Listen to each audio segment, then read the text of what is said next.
नमस्कार, स्वागत है आपका संसद टीवी पर। मैं हूं मनोज वर्मा और आप देख रहे हैं हमारा खास कार्यक्रम मुद्दा आपका। आज हम बात करेंगे ग्लोबल साउथ समिट की।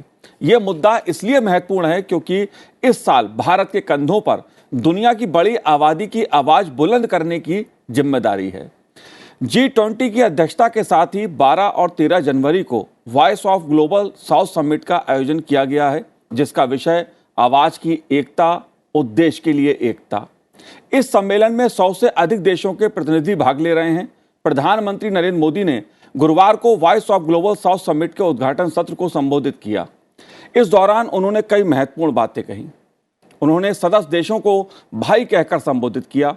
समिट को संबोधित करते हुए प्रधानमंत्री नरेंद्र मोदी ने कहा कि हमारा उद्देश्य वैश्विक दक्षिण की आवाज को बढ़ाना है, क्योंकि भारत ने हमेशा वैश्विक दक्षिण के अपने भाइयों के अपने विकास संबंधी अनुभव को साझा किया है। भारत ग्लोबल साउथ की कैसे आवाज बन सकता है, क्या चुनौतियां हैं और क्या संभावना है, इस मुद्दे पे चर्चा करेंगे। चर्चा करने के लिए खास मेहमान मेरे साथ जुड़े हुए हैं, स्टूडियो में मौजूद हैं। पूर्व राजदूत सुरेश गोयल जी हमारे साथ इस समय मौजूद हैं।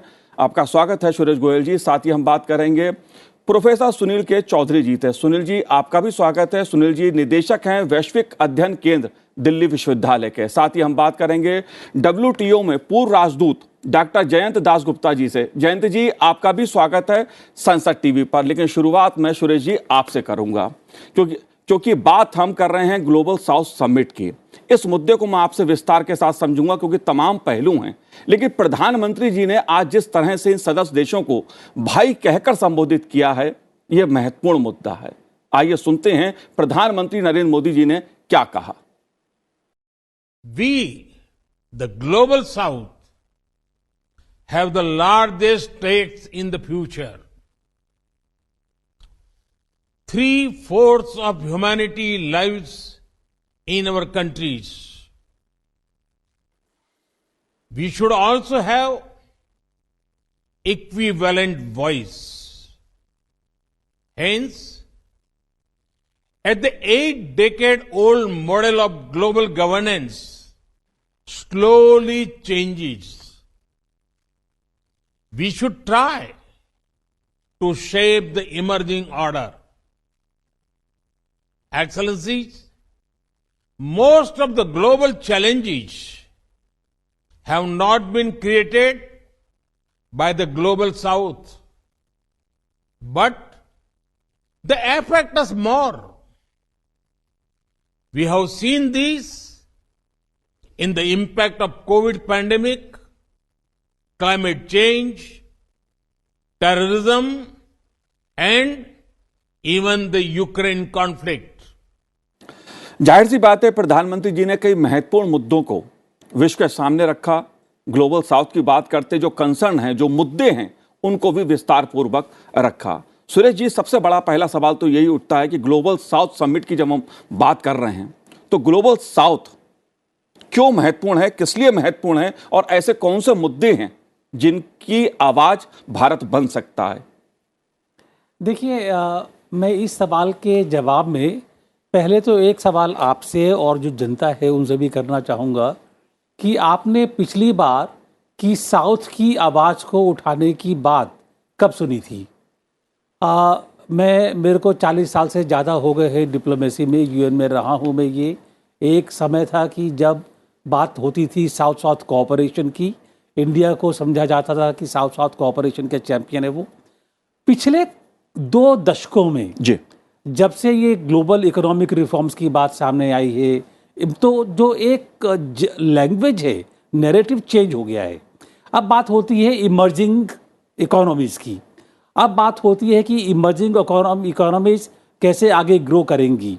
इसके इमर्जिंग इकोनॉमीज़ के सिलसिले में जो इकोनॉमीज़ पिछड़ी हुई हैं, लेस डेवलप्ड है या डेवलपिंग इकोनॉमीज़ है, उनकी बात काफ़ी हद तक परे हट गई थी।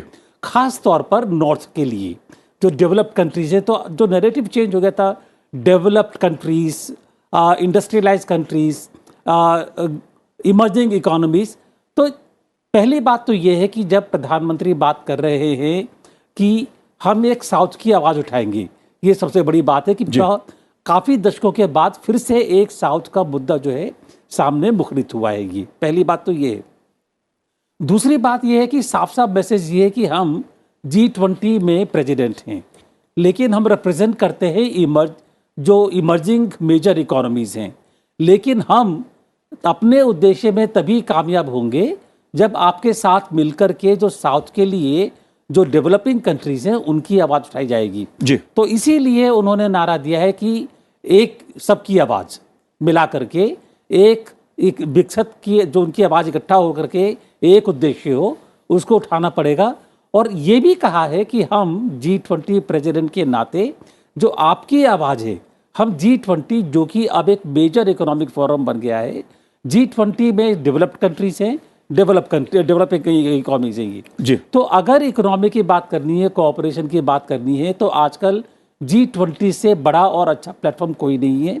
और प्रधानमंत्री जब बोलते हैं कि हम आपकी आवाज़ G20 के प्लेटफॉर्म पर उठाएंगे तो एक विश्व जो ग्लोबल डेवलपमेंट की बात वहाँ पर शुरू हो जाती है और ये सबसे बड़ा मुद्दा है मेरी निगाह में। जी बिल्कुल। अगर बात अंतर्राष्ट्रीय कूटनीति की जाए तो उसमें शब्दों का अपना एक बड़ा महत्व होता है, खासतौर से जब दो देशों के पास या कई देशों के जो प्रतिनिधि होते हैं उनको संबोधन किया जाता है। सुनील जी, मैं एक बात समझना आपसे चाहता हूं कि voice of global south summit में प्रधानमंत्री जी ने अपने संबोधन में सदस्य देशों को भाई कहकर संबोधित किया। क्या मायने है इसके, क्या संदेश है इसका, क्या संकेत है इसका? देखिए, इसको हम दो नज़रिए से देख सकते हैं। पहला तो आप देखिएगा कि भारत ने जब अपनी आवाज़ को बुलंदी से पहुंचाया था पश्चिमी देशों में, तो स्वामी विवेकानंद जी ने शिकागो सम्मेलन में सभी को भाई और बहनों के रूप में संबोधित किया था। तो कहीं ना कहीं वो ईस्ट और वेस्ट कहें या नॉर्थ और साउथ के बीच का जो विभाजन है उसको प्रधानमंत्री जी समायोजन के रूप में परिवर्तित करने का, प्रकट करने का प्रयास कर रहे हैं। अगर हम देखते हैं कि ये जो ग्लोबल साउथ की जो संकल्पना है, ये अपने आप में एक नई संकल्पना इसलिए भी है क्योंकि 1990 के बाद, अगर हम भारत के संदर्भ में देखें, या 1980 के बाद जो विकासशील देश थे अब वो विकासशील देश नहीं रहे, वो बहुत हद तक विकसित होते चले जा रहे हैं। और उनकी सबसे महत्वपूर्ण भूमिका है वो मार्केट इकोनॉमीज के रूप में है, उनके पॉलिटिकल कंसोलिडेशन के रूप में है और पॉलिटिकल रिप्रेजेंटेशन के रूप में है। तो इन पिछले अगर हम 3 दशकों को देखें या 21वीं शताब्दी के प्रारंभ से अगर हम देखें तो ये जो ग्लोबल साउथ के जो सभी राष्ट्र हैं, लगभग 150 के करीब वो राष्ट्र जो ग्लोबल साउथ के अंतर्गत आते हैं, इन राष्ट्रों का वैश्विक राजनीति में, वैश्विक अर्थव्यवस्था में या वैश्विक सामाजिक और सांस्कृतिक व्यवस्था में सहभागिता रही, पार्टिसिपेशन रहा, उनका रिप्रेजेंटेशन रहा, मतलब प्रतिनिधित्व रहा। लेकिन मुझे लगा एक नया जो एक मंच आया है जिसको भारत G20 की अध्यक्षता के रूप में इस वर्ष लेके जा रहे हैं, उसमें अब इंटीग्रेशन वाला जो पार्ट है, एकीकरण वाला पार्ट है, वो प्रधानमंत्री मोदी जी इस इंटीग्रेशन के द्वारा G20 के उन सभी कंसर्न्स को, उन सभी प्रायोरिटीज़ को, ग्लोबल साउथ की प्रायोरिटीज़ को G20 के प्लेटफॉर्म पे रखकर एक कन्वर्जेंस को प्रोजेक्ट करने की कोशिश कर रहे हैं। और ये जो उनका अहम फैसला है और अहम पहल है कि कैसे हम ग्लोबल साउथ के उन सभी वॉइस को यूनिफाइड तरीके से, एकीकृत तरीके से और उन उद्देश्यों को समायोजित करके हम वैश्विक पटल पर बहुत पुरजोर तरीके से रख सकें और नॉर्थ और साउथ के बीच का जो विभाजन है उसको समायोजन में परिणित कर सकें। जी बिल्कुल। जयंत जी, इसका जो थीम है इस समिट का, उसमें कहा गया कि आवाज की एकता, उद्देश्य के लिए एकता। किस आवाज की बात हो रही है और वो उद्देश्य कौन से हैं जिस पे जोर दिया जा रहा है?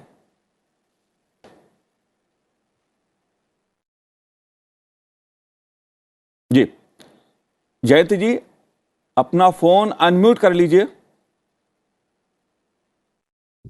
जी क्षमा चाहूंगा। प्रधानमंत्री जी ने अपने भाषण में आज ये कहा है कि 3/4 विश्व की जनता ग्लोबल साउथ में निवास करती है।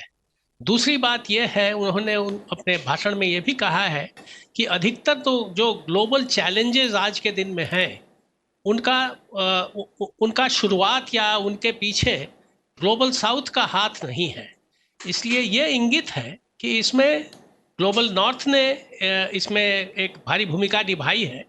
और उन्होंने जो अन्य बातें कही हैं जो गौरतलब है, वो है कि हमें सिंपल, स्केलेबल और सस्टेनेबल सॉल्यूशंस चाहिए। और इसका सीधा सरोकार है क्लाइमेट चेंज से। जी क्लाइमेट चेंज में जो जिस तरह की क्षति हुई है और जो ग्लोबल साउथ को जिसका बीड़ा उठाना पड़ा है, उसके लिए भरपाई होने की भी बात चल रही है। Loss and damage UN COP में भी बात उठी थी। तो ग्लोबल साउथ इस समय इमर्जिंग कंट्रीज के अलावा जो बाकी जो कम विकसित देश हैं, लीस्ट डेवलप्ड कंट्रीज हैं, या जिनकी संख्या 50 के करीब है, या और जो स्मॉल आइलैंड डेवलपिंग कंट्रीज हैं, छोटे छोटे देश हैं, उनकी आवाज़ पहुंचाना बहुत मुश्किल हो गया है एक विश्व स्तर के किसी भी प्रोग्राम में। और ये पहल जो प्रधानमंत्री जी ने की है, ये उनकी आवाज़ एकत्रित करके, इकट्ठा करके और आगे पहुंचाने की बात कही गई है। और सुरेश जी ने भी कहा G20 की अध्यक्षता भारत के साथ है जी। तो G20 में इसको जो इस 2 दिवसीय बैठक में जो बातें उठेंगी, जो मुद्दे उठाए जाएंगे ग्लोबल साउथ की ओर से, उनको फिर और हो सकता है कि एक फाइन ट्यूनिंग करके उसको G20 के सामने रखा जाएगा। ये एक प्रस्ताव के रूप में रखा जा सकता है, कुछ मांगों के रूप में रखा जा सकता है, कुछ एक्शन पॉइंट्स के रूप में रखा जा सकता है। तो इसका बहुत ही महत्व है इस समिट का। जी बिल्कुल। सुरेश जी, जो वैश्विक चुनौतियों की बात की जाती है और जिस तरफ प्रधानमंत्री जी ने भी इशारा किया, जो वैश्विक चुनौतियां हैं उसमें ग्लोबल साउथ की भूमिका उतनी नहीं है, लेकिन सबसे ज्यादा प्रभावित अगर कोई हो रहा है तो वो ग्लोबल साउथ के देश हो रहे हैं। ये चुनौतियां कौन सी हैं? क्योंकि बात ईंधन की है, ऊर्जा की है, खाद्यान्न की है, आतंकवाद की है। ये ऐसे मुद्दे हैं जिसपे लगभग चाहे ग्लोबल साउथ के देश हों या दूसरे देश हों, कहीं ना कहीं प्रभावित सब हो रहे हैं, खासतौर से कोविड के बाद। जी, आपने बिल्कुल सही कहा। ये 2 चीज़ मैं इसमें कहना चाहूँगा। जी। पहली बात तो ये कि भारत की ताकत एक तरह से रही है कि विश्व नेता के तौर पर, जो पहले जिसको G77 बोलते थे, आजकल G77 जो है शब्द किसी की वोकेबलरी में नहीं है, लेकिन उससे फ़र्क नहीं पड़ता है। ग्लोबल साउथ बोल लीजिए इसको आप, कि भारत हमेशा एक ग्लोबल साउथ के नेता के ऊपर रहा है। तो मेरा ख्याल है अब जबकि G20 जो सबसे बड़ा एक इकोनॉमिक प्लेटफॉर्म है, इकोनॉमिक ग्रुपिंग है, सबसे ताकतवर ग्रुपिंग है, तो उस ग्रुपिंग में ग्लोबल साउथ की आवाज़ को उठाना, उनकी जो महत्वाकांक्षाएं हैं, उनकी जो ज़रूरतें हैं डेवलपमेंट के लिहाज से, वो बताना मेरे ख्याल है भारत का कर्तव्य है। और भारत के प्रधानमंत्री ने ये साफ संदेश दिया है कि हम आपकी आवाज़ को G20 की जो विचारधारा है, जो मीटिंग्स हैं, जो एक पॉलिसी बनती है, उसमें सम्मिलित रखेंगे हम। एक तो बात ये है। दूसरी बात ये कि अगर समस्याओं की तरफ ध्यान दिया जाए, आपने जैसे खुद ही कहा एनर्जी की बात है। यूक्रेन के बाद में आप देखिए, यूक्रेन के युद्ध के बाद में अगर दिक्कत हुई है खाद्यान्न की, एनर्जी की, दवाइयों की, जो सप्लाई चेन सारी टूट गई हैं, उसमें असर कहाँ पड़ा है? अफ्रीका में। अफ्रीका के ज़्यादातर देश जो है इससे काफ़ी प्रभावित हुए हैं। अब जिम्मेदारी बनती है रशिया की, यूक्रेन की, यूएसए की, जितने भी ये ग्लोबल नॉर्थ है, अगर हम मान लें कि रशिया ग्लोबल नॉर्थ में अब है या यूक्रेन ग्लोबल नॉर्थ में है, तो जिम्मेदारी उनकी है, लेकिन प्रभावित हुए हैं अफ्रीका के देश, लैटिन अमेरिका के देश। तो इसके लिए कौन आगे कदम बढ़ाएगा, ये बात है। सबसे बड़ी चीज़ है financing inflows for the development. ये जो पैसा है जो आता है वैश्विक संस्थाओं से, IMF, वर्ल्ड बैंक या बायलैटरल एड के तौर फाइनेंशियल सपोर्ट, FDIs की बात करते हैं, तो ये जो फाइनेंशियल इन्फ्लोज की बात करने, financing of development, financing of growth, ये पैसा अब अगर अफ्रीका के देशों को ग्रो करना है तो ये पैसा का है, ज़्यादातर देश जो इसके लिए आगे बढ़ सकते हैं वो G20 में है। ये तो भारत का संदेश फिर साफ है कि जो ये एक आर्थिक तौर पर जो आगे बढ़ना है, G20 में इसके बाजू उठाएंगे। ये हेल्थ की बात कर लीजिए आप, हेल्थ के पैंडेमिक से हम अफेक्ट हुए, लेकिन काफ़ी सारे लोग क्या बोलते हैं, वैक्सीन नहीं बनाते हैं, उनको वैक्सीन चाहिए, उनको ये हेल्थ एक्सटेंशन चाहिए, ज़्यादातर देश ग्लोबल साउथ में है। जी। तो ये सारी समस्याएं हैं, एनर्जी, फूड, फर्टिलाइजर, वैक्सीन, ये सब समस्या, फाइनेंसिंग, ये इस तरह शामिल हो जाती है। जी बिल्कुल, स्वास्थ्य और शिक्षा की बात हो या प्राथमिक स्तर पर विकास की बात हो, ये ऐसे मुद्दे हैं जो ग्लोबल साउथ के लिए खासे अहम रहते हैं। लेकिन सुनील जी, सीधा सीधा सवाल, क्योंकि बात आवाज की है कि भारत आवाज बनेगा ग्लोबल साउथ की, बात उद्देश्य के लिए एकता की है। मेरा सवाल यह है कि भारत ग्लोबल साउथ की आवाज कैसे बन सकता है? देखिए, भारत की जो एक लोकतांत्रिक प्रक्रिया है वो पिछले अगर हम 7 दशकों से देखें तो वो बहुत सुदृढ़ प्रक्रिया है, और लोकतांत्रिकरण ने भारत को एक नई मुहिम के लिए, एक नई पहल के लिए हमेशा सर्वोपरि रखा है। पिछले अगर हम लोग 8 वर्षों से देखें, भारत ने जिस प्रकार से राजनयिक रूप में, डिप्लोमेटिक स्टेज पर जिस तरीके से भारत ने सर्वोच्चता स्थापित की है, और भारत ने इंडियन डायस्पोरिक कम्युनिटी के साथ पूरे विश्व में अपनी जो पहचान रखी है, उसको विश्व के सभी देशों ने स्वीकारा है। जी। भारत सदैव से ये कहता रहा है कि हमें आश्रितता से छोड़कर हमें निर्भरता पर ज़्यादा फोकस करना चाहिए। इसलिए जो नया भारत है वो आत्मनिर्भर राष्ट्रों की बात करता है, वो एक दूसरे को प्राश्रितता पर आधारित रखने की बात नहीं करता है। जैसे कि एक डिपेंडेंसी सिंड्रोम था कि साउथ के जो देश थे वो हमेशा नॉर्थ पर निर्भर हुआ करते थे या नॉर्थ पर पराश्रित रहा करते थे। तो भारत ने उस आवाज़ को नए रूप से प्रकट किया। अगर आप प्रधानमंत्री जी का ये व्याख्यान देखें तो अपने इस पूरे व्याख्यान में वो उन 4 आर की बात करते हैं जो ग्लोबल साउथ के वॉइस को रिप्रेजेंट करता है। पहला आर है जो कहता है कि हमें नए चैलेंजेस को रिस्पॉन्ड करना है, responding to the new challenges. जो नए चैलेंजेस जो हमारे पैनलिस्ट ने कहा, चाहे वो क्लाइमेट चेंज को लेकर है, डेवलपमेंट को लेकर है, ह्यूमनिस्टिक पर्सपेक्टिव को लेकर है। दूसरी बात उन्होंने कही कि रिकग्नाइजिंग रिस्पॉन्सिबिलिटीज़, कि ये स्पेसिफिकली जब हम देखते हैं कि जो कार्बन एमिशंस हैं, ये सभी एमिशंस अधिकतर नॉर्थ के देश करते हैं, लेकिन उसकी जिम्मेदारी भारत के ऊपर या साउथ के देशों पर रखा जाता है क्योंकि हम लोग ज़्यादा उससे प्रभावित होते हैं। तो प्रधानमंत्री जी का ये एक बेसिकली उनका ये मैसेज है कि हमें जो रिस्पॉन्सिबिलिटीज़ हैं वो कॉमन है, लेकिन वो डिफ्रेंशिएटेड भी हैं। अर्थात जो ज़्यादा परेशानियाँ पैदा कर रहा है उसको रिस्पॉन्सिबिलिटीज़ को ज़्यादा आगे बढ़कर लेना होगा। तीसरा है वो रिस्पेक्टिंग सॉवरेनिटी, कि जो साउथ के जो देश हैं इनकी संप्रभुता बने रखे। अर्थात नॉर्थ हमेशा प्रत्यक्ष या परोक्ष रूप से उनकी संप्रभुता पर आघात करता रहा है, और हम यूक्रेन रशियन कॉन्टेक्स्ट में देख सकते हैं कि वो आघात कहीं ना कहीं नजर आने लगता है। तो जो सॉवरेनिटी है नेशंस की, वो साउथ के नेशंस की और विश्व के नेशंस की सॉवरेनिटी बनी रहे। और चौथा और आखिरी आर जिसमें प्रधानमंत्री जी ने इंगित किया है वो है कि कैसे हम लोग रिफॉर्म करें इंस्टीट्यूशंस को, इंटरनेशनल इंस्टीट्यूशंस को, विशेषकर यूनाइटेड नेशंस को, और हमें पारदर्शी बनाना है और उसे लोकतांत्रिक बनाना है जी। तो इस तरीके से जब इस पर्सपेक्टिव से हम देख रहे हैं, और G20 की जो अध्यक्षता है, मुझे लगता है कि ये वैश्विकता से भारतीयता की ओर लाने का एक नया संदेश है, एक नई मुहिम है।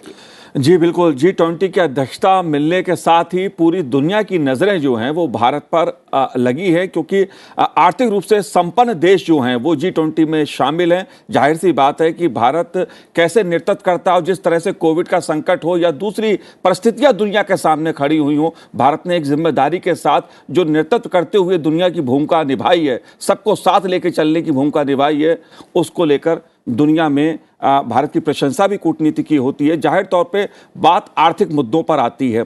जयंत जी, ये मुद्दा मैं आपसे समझना चाहूंगा, क्योंकि जब हम वैश्विक दक्षिण की बात कर रहे हैं तो मुद्दा व्यापार का भी है, टेक्नोलॉजी का भी है, पर्यटन का भी है और व्यापार का भी है। इसको आप कैसे देखते हैं? सबसे पहली बात इस संदर्भ में यह कहना चाहूँगा मैं कि जो लेस डेवलप्ड कंट्रीज हैं, LDCs हैं, या छोटे छोटे देश हैं जो विकसित उतने नहीं हैं, विकासशील हैं जी, उनकी आवाज़, चाहे आप WTO में कहें या और भी संगठन में, तो उनकी आवाज़ क्षीण होती जा रही है। उनकी आवाज़ की जो अहमियत थी आज से 20 साल 30 साल पहले, वो अब उतनी ज़्यादा नहीं है। और अब ये ध्यान केंद्रित हो रहा है संपन्न देशों की ओर से कि इमर्जिंग नेशंस के रूप में कुछ विकासशील देशों को चुना जाए, जैसे भारत, चीन, इंडोनेशिया, मलेशिया, थाईलैंड वगैरह वगैरह। और इनसे जो कमिटमेंट्स लिए जाएं करार में कि साहब आप अपने मार्केट्स ओपन करेंगे, आप अपने इस टैरिफ्स जो इंपोर्ट ड्यूटीज़ हैं वो रिड्यूस करेंगे वगैरह वगैरह। तो इन सारी चीज़ों में अगर आप देखेंगे, विश्व व्यापार में जो लीस्ट डेवलप्ड कंट्रीज हैं उनका शेयर, उनका अंश घटता जा रहा है। जी। तो ये एक मुद्दा है जो G20 में भी इसके प्रति जरूर ध्यान देना चाहिए। और जहां तक क्लाइमेट चेंज का सवाल है, एक क्लाइमेट फंड बनाने की बात हुई थी टेक्नोलॉजी ट्रांसफर के लिए, और वो उन्नत देशों, संपन्न देशों की ओर से विकासशील देशों को मिलना था। अब उसमें $100 बिलियन का फंड सृजित होना था, लेकिन उसमें कंट्रीब्यूशंस नहीं आए जितनी एक्सपेक्टेशंस थी।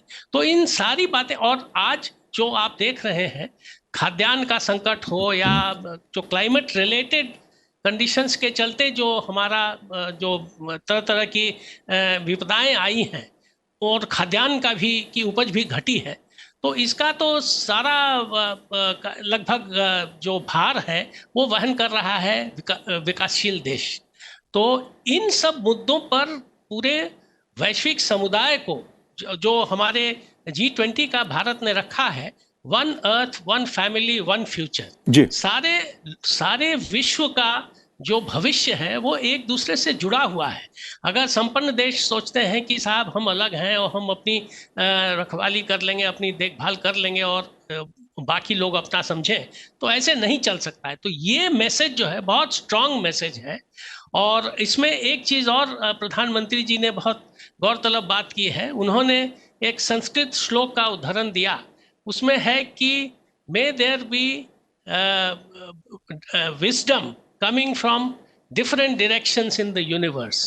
तो कोई एक देश की बात नहीं होनी चाहिए, सारे लोग मिल करके एक समुदाय के रूप में, ये समस्या जो है ये सिर्फ विकासशील देश की नहीं है, ये पूरे विश्व की है।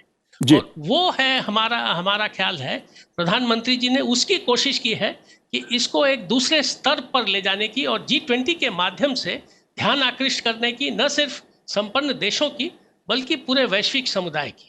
जी, जाहिर सी बात है, अगर बात पर्यावरण की है या क्लीन एनर्जी जैसे मुद्दे हैं तो वो दुनिया के लिए आज एक मैं कहूँगा बहुत महत्वपूर्ण मुद्दा है। लेकिन बात G20 की हम करेंगे क्योंकि भारत को अध्यक्षता मिली है और शिखर सम्मेलन भी इस साल होना है, सुरेश जी, और इसमें भी जो ग्लोबल साउथ समिट है इसमें भी एक सत्र है इस मुद्दे पर।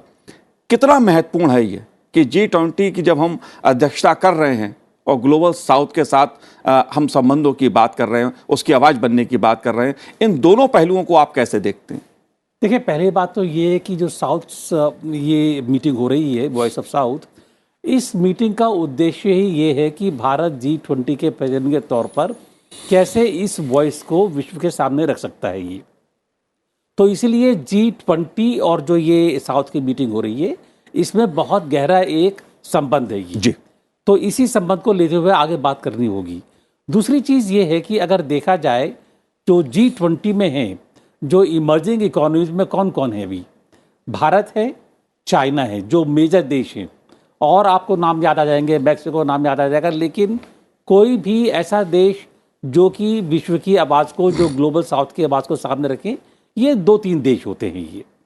इनमें अगर देखा जाए चीन जो अभी है, मुझको अगेन मैं बड़े सोच समझ के बोल रहा हूँ ये, कि जब से चीन एक तरह से यूएसए को डिसरप्ट करने के चक्कर में है कि मैं यूएसए को परे हटा करके ग्लोबल पावर बन जाऊं, तो इसका जो साउथ से लिंकेज क्या रहा है, कनेक्टिविटी की BRI बनेगी ताकि चीन का माल वहाँ पर जा सके, लेकिन कनेक्टिविटी में उन देशों में क्या डेवलपमेंट होना है उसका नाम कहीं नहीं आता है ये। तो अगर हम पूरे विश्व की डेवलपमेंट की बात करें तो भारत एकमात्र ऐसा देश है जो उन सबकी आवाज़ को उठा सकता है ये। और G20 जैसा कि मैंने पहले कहा था, G20 एकमात्र ऐसा प्लेटफॉर्म है जहां पर की आवाज़ एक डेमोक्रेटिक तौर पर उठाई जा सकती है। UN में भी नहीं होता है ये अब। UN की जो सेकेंड कमेटी जहां पर इकोनॉमिक इश्यूज डिस्कस होते हैं, बिल्कुल एकदम नकारा हो गई है वो। तो मैं समझता हूं कि G20 से इस मीटिंग का बहुत गहरा संबंध है, और भारत एकमात्र ऐसा देश है, खाली ये नहीं कि प्रेसिडेंट है कि जो भारत के ऊपर विश्वास कर सकती है बाकी देश भी, कि उनकी आवाज उठाई जाएगी। जी। सुनील जी, इस संबोधन में भी, आज के संबोधन में भी प्रधानमंत्री जी ने UN में सुधार की बात की जी, और जो G20 है उसको प्रभावी कैसे बन सकता है, कैसे भूमिका बढ़ सकती है, उस मुद्दों को भी आज भी उन्होंने उठाया, उसकी तरफ संकेत किया। क्या मायने हैं इसके? देखिए, जहाँ तक यूएन के सुधार की बात हो रही है, 1991 में मैं यूएन में था।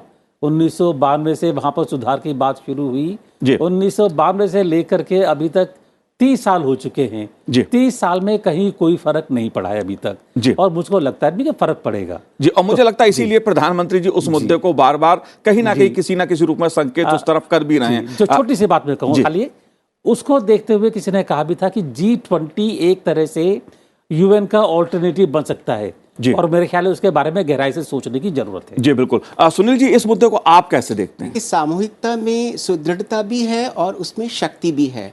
और G20 में भारत की पहल, भारत की अहम भूमिका और ग्लोबल साउथ में भारत की स्वीकार्यता इस बात का परिचायक है कि आने वाले समय में ग्लोबल साउथ की वॉइस को भारत बहुत पुरजोर तरीके से G20 के माध्यम से पूरे वैश्विक स्तर पर रख पाएगा और इससे बहुत सफलता भी मिलेगी, क्योंकि वो जिन मुद्दों पर G20 को भारत ने रखा है, जो एक मुख्य एजेंडा है, वसुधैव कुटुंबकम पर आधारित है, जिसमें वन प्लेनेट, वन परिवार और वन प्रोस्पेरिटी, जिसको वन अर्थ, वन फैमिली और वन फ्यूचर के रूप में देखा गया है। मुझे लगता है इसमें बहुत आशाएं हैं और इन आशाओं के साथ G20 की जो अहम भूमिका भारत करेगा, और मुझे लगता है इस वर्ष में ग्लोबल साउथ और नॉर्थ के जो देश हैं, वैश्विक स्तर पर विकसित राष्ट्र और ग्लोबल साउथ के राष्ट्रों के जो हित हैं, उनका समायोजन और समन्वय हमें देखने को मिलेगा। जी, जाहिर सी बात है, ग्लोबल साउथ समिट जो है उससे G20 जो है उसका भी एक गहरा नाता जुड़ता है, क्योंकि ये साल वैश्विक स्तर पे भारत के लिए एक बेहतर